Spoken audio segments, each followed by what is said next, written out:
I recently read Matt Schumer's article, Something Big is Happening, about how recent AI advancements will impact millions of people. It got over 100 million views, and as I was reading it, I had this strange feeling that I'd seen something just like this before. Back in early 2023, I went down the rabbit hole trying to figure out if AI was about to steal my job. I think it started with this clip. Intelligence could replace the equivalent of 300 million full-time jobs around the world. That's according to a new report from Goldman Sachs. Now, I'm the most pessimistic person I know, so I fully believe that claim. But as the months went by, most of what I read and expected to happen didn't actually happen. So after I read Matt's article, I scrolled down to the comments to see if anybody disagreed with him. And somebody posted an article that was basically the yin to Matt's yang. Yeah, I don't like the sound of that either. But after reading the article, Connor Boyak's article, where he takes the opposite position, I decided to do a deep dive asking a simple question. Is AI actually different from every previous technological revolution that was supposed to replace our jobs? That's what this video is. It's a deep dive of the 5 times people thought technology would permanently end work as we know it. The previous AIs in history. And we're gonna look at the argument that this is really the first time that knowledge work is being replaced. Let's dive in.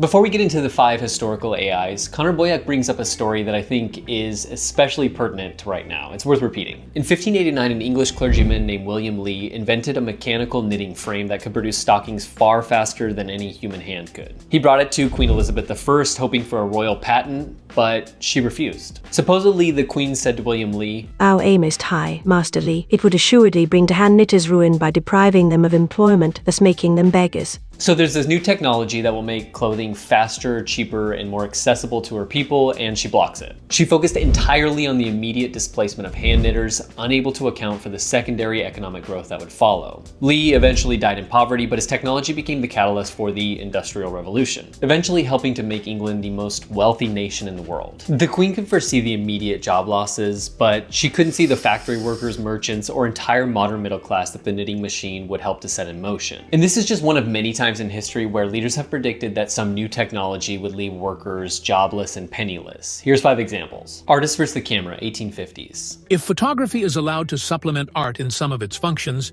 it will soon have supplanted or corrupted it altogether. In the 1850s, painters were worried that photography would kill true art. In reality, it pushed artists to invent impression and abstract art, things cameras couldn't do. And it eventually led to the creation of entire industries like graphic design or photography. Number 4, musicians versus the gramophone, early 1900s. The nightingale's song will be hoarse, for the nightingale will have its throat tied with a ribbon. We will have a marked interruption in the development of the musical art. In the early 1900s, people feared recorded music, what they called canned music, would end the need for live musicians and stop people from learning instruments. In reality, it just expanded music's reach, creating more professional musicians, producers, and roadies than the world had ever seen up to that point. Number 3, bank tellers versus the ATM, 1970s. The ATM is the most important development in banking. It will eventually eliminate the need for the neighborhood branch bank and the people who staff it. Experts predicted that the automated teller machine would make human tellers obsolete by the mid-1990s. But once again, in reality, because ATMs made it cheaper to operate a bank branch, banks actually opened more branches. Between 1980 and 2010, the number of bank tellers in the US actually increased. Number 2, accountants versus electronic spreadsheets, 1980s. The personal computer is going to do for the bookkeeper what the calculator did for the slide rule. It will eliminate the need for thousands of clerks. When VisitCalc and Lotus 123 arrived, people thought bookkeepers were done for.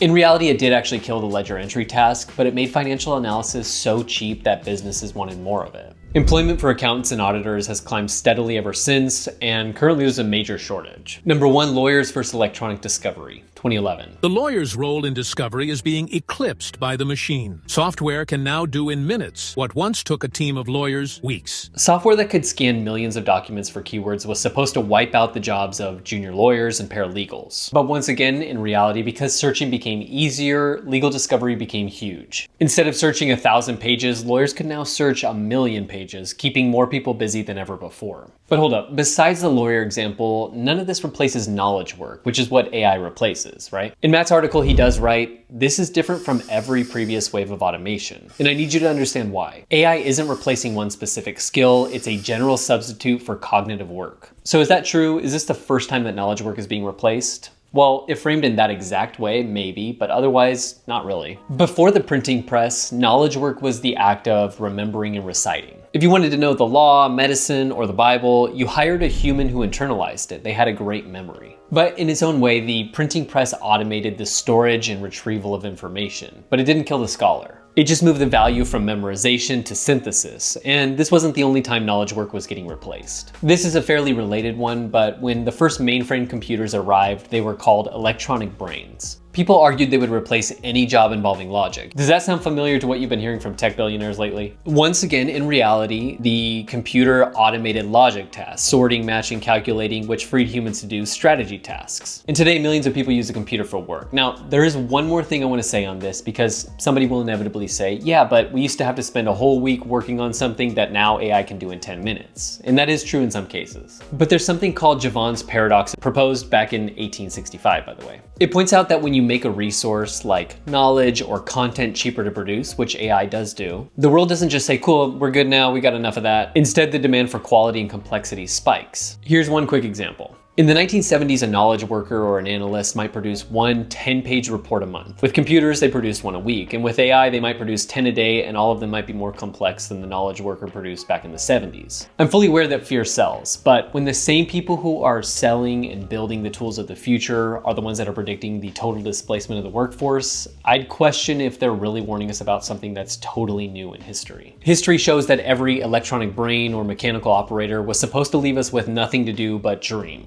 Yet we seem to always find more complex ways to be productive. Maybe that's in the job that you have now, or maybe that's in a job that doesn't yet exist. If you found this video interesting and you'd like to see more like it in the future, please consider subscribing for more. This is Tyler Dutchover. Thanks for watching.